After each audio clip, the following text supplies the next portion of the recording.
In the spiritual lexicon of humanity, few ethical principles have endured with such universal resonance as the Golden Rule. A phrase that resonates equality and fairness as it states, "Do unto others as you would have them do unto you." The phrase became popularized in the teachings of Confucius, the Torah, the Gospels, and the Quran. But in the Urantia Book, this principle is not merely a moral maxim. It is a dynamic spiritual ethic, a living truth that evolves with the soul's capacity for divine insight. For those of you that believe in unconditional love, care and concern for another person most certainly has its limits. Part of these limits also lies with a person accepting divine leading, associated with the propensity for one to accept mercy, and that there is a possibility towards future redirection and reform. In the Urantia papers, this was not the case for Lucifer and Satan, who are currently imprisoned. In our material world, we reserve the term unconditional love for our family members, which of course is an oxymoron, being the first condition we have towards loving another person.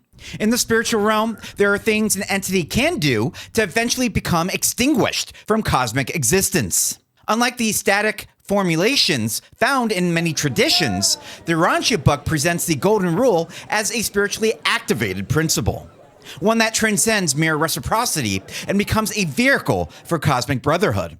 It's not just about fairness, it's about love, insight, patience, and the spirit of truth. After all, we learn in 48:7.18, you cannot perceive spiritual truth until you feelingly experience it. And many truths are not really felt except in adversity. Again, wisdom is always a combination of knowledge and, most importantly, experience. Thankfully, we can expedite this dynamic understanding if we are open towards receiving the spirit of truth into our lives. The Urantia Book distinguishes between various levels of ethical development. At the lowest level, ethics are enforced by fear of punishment or social rejection. This quality is something known to many of the primate kingdom. As civilization matures, ethics become codified into laws and customs. But true morality, according to the book, begins with individuals internalizing values and acting from spiritual insight rather than external compulsion. Please remember, just like mentioned in my book, Unbecoming a Parent, that there are major differences between conforming and developing when raising a child. The Golden Rule and this framework is not a fixed law, but a reflection of spiritual maturity. It is the natural outgrowth of recognizing one another as spiritual equals, fellow children of the Universal Father. In addition, it is a dynamic action, meaning that circumstances will vary, attempting to extrapolate its meaning. As an example, would you treat another person exactly the same way as you would treat yourself? What if they have a differing belief system, differing culture, or perspective than you do? As such, the Golden Rule continues to evolve with us from a rule of social convenience to a principle of empathetic understanding and towards the cosmic depths of divine love. In 140.10.5, the Urantia Book recounts Jesus' ordination sermon, where he reinterprets the Golden Rule in a way that forever alters its spiritual significance. The author midway recounts, the Golden Rule, as restated by Jesus, demands active social contact. The older negative rule could be obeyed in isolation. Jesus stripped morality of all rules and ceremonies and elevated it to majestic levels of spiritual thinking and truly righteous living. This ideology is a profound shift. The older formulation, do not do to others what you would not have done to you, is passive. It allows for ethical withdrawal and makes reality an inaccurate dichotomy that is not fluid or ever-changing. But Jesus' version is active, relational, and spiritually charged. It demands engagement, compassion, and initiative. In this reframing, the Golden Rule becomes a call to spiritual action, since words nor material understanding remains insufficient towards its spiritual parity. It's not enough to avoid harm. One must actively seek to do good by others.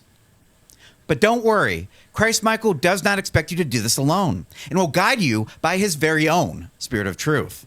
The Spirit of Truth, The Spirit of Jesus that he promised to send after his departure plays a crucial role in transforming the Golden Rule from a moral guide into a living spiritual reality. As the Urantia Book explains in 185.5 that the Golden Rule, when divested of the superhuman in sight of the Spirit of truth, becomes nothing more than a rule of high ethical conduct. The Golden Rule, when literally interpreted, may become the instrument of great offense to one's fellows. Without a spiritual discernment of the Golden Rule or wisdom, you might reason that, since you are desirous that all men speak the full and frank truth of their minds to you, you should therefore fully and frankly speak the full thought of your mind to your fellow beings.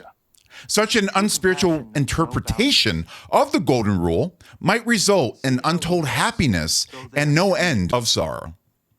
As a therapist, I know of this all too well. Sometimes encountering people who confuse truth and transparency with brazenness and unfiltered animalistic reaction. If used disproportionately and without divine tools, unfiltered dichotomous reaction can breed misperceived communicative dominance over another person. Hence the term trolling. In other words, as a therapist, we exist to teach you to have control over your primal urges and reactions.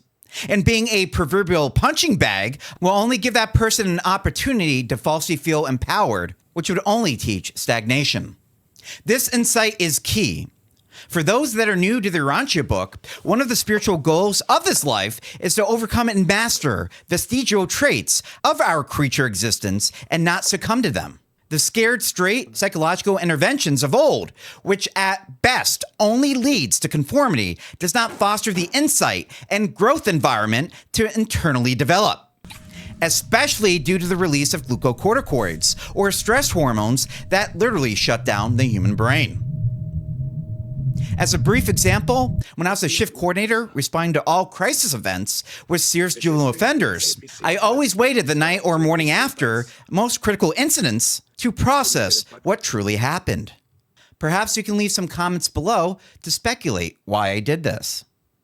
Without spiritual discernment, the Golden Rule can be misapplied. For example, one might think, I want people to be brutally honest with me, so I can be brutally honest with other people. But this literalism can cause harm, since for most people, the stage is not fully set for such a confrontation.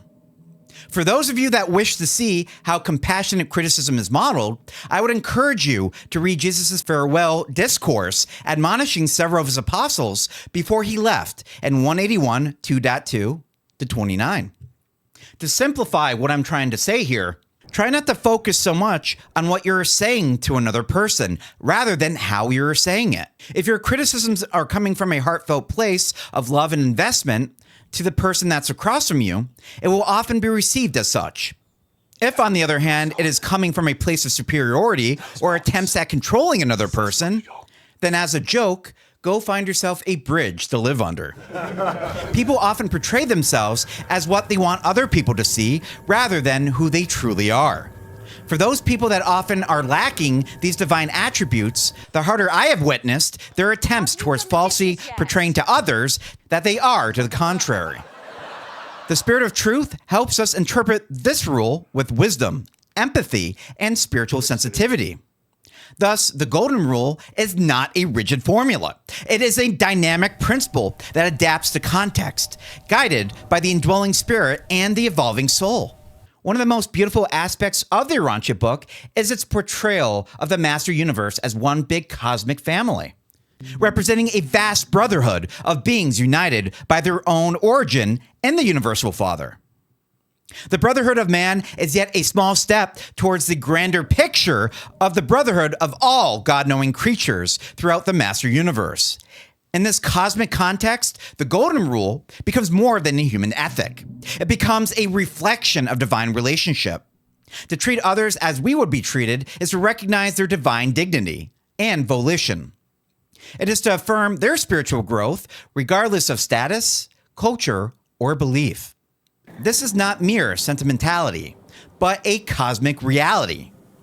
In this light, the Golden Rule becomes a reflection of the Father's love, a practice of the Son's ministry, and a manifestation of the Spirit's guidance. It is the ethic of the universe, the behavior of ascendant beings, and the foundation of planetary progress. Free will is not meant to be a catchy slogan, nor an excuse for evil, but a divine right to choose your own actions. So how does one live the Golden Rule in the spirit of the Urantia Book?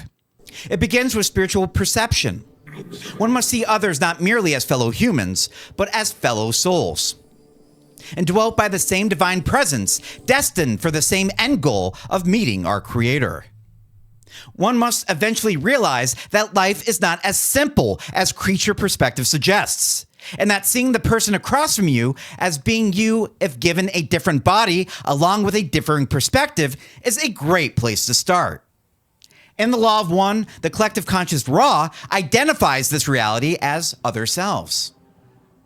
Even if that person across from you should differ in virtually every sense of the way, the unique gift of personality from the Universal Father remains our constant equalizer. That we are all part of the same source and receive the same exact love from our Universal Father. Consequently, speak not just truthfully, but lovingly, attempting to see the very best in the person that differs across from you. The Spirit of Truth helps us discern when honesty needs gentleness, and when silence is more compassionate than speech. Seek opportunities to serve others proactively. As a general rule, the people that are toxic and push people away are the ones that generally need your help the most. However, much like Jesus' own aberrant youngest brother Jude found in 128:7.3, help should only be given when a person is receptive to it. Jude was best explained as being indolent and sometimes exhibited lack of empathy to the rest of his family. So much so that James and Joseph seriously planned on casting him out. However, in 128:7.3, Jesus would not consent, citing, Be patient, be wise in your counsel, and eloquent in your lives, that your younger brother may first know the better way and then be constrained to follow you in it. Thanks to such counsel, Jude's later adulthood saw a turnaround surrounding accepting responsibility once he was married. Although numbers may vary, we know that the human brain really stops developing around the age of 28 for men without developmental disorders. In psychology, we call what Jesus was referring to as modeling, or exhibiting the behaviors that you were expecting. Hence the true definition of leadership, leading from the front. If a person is of sound mind and reasoning abilities, they will naturally see the fruits of doing the right thing through the actions of others exhibiting such ideals. Don't wait for reciprocity with similar toxic individuals, while at the same time, don't expect your immediate and direct influence to have any lasting benefit. Generally speaking, laws are only meant to conform people through a deterrent. Once the individual has broken such a rule, that law or rule has lost its purpose. Consequently, the issuing of consequences only appeals to others to reinforce its deterrence function once more. It's a completely different sequence when a person chooses to do the right thing for their own merits. The Golden Rule, spiritually interpreted, means anticipating the needs of others as if they were your own. Oftentimes, an individual's deviance supplies certain truths along with it. For the verbose and unruly child in the back of the classroom that is desperate for attention, a teacher creating a platform to give 3 minutes previous to class starting might be all they need to feel valued and appreciated. When I used to work at that residential reform school, most of my kids had nothing to fall back on. No punitive measure was ever enough to truly motivate them to do the right thing. However, what did motivate these juvenile offenders was the very relationship that I was offering to them. Taking these once social deviants with me, locking up the facility together, exhibiting trust, placing myself in potentially precarious situations with them, and then exhibiting continuous investment in these children was enough to forego the useless point card system we had and promote internal development and lasting change. Thank you again for watching today's video, your continued support, and I'll see you on the next one.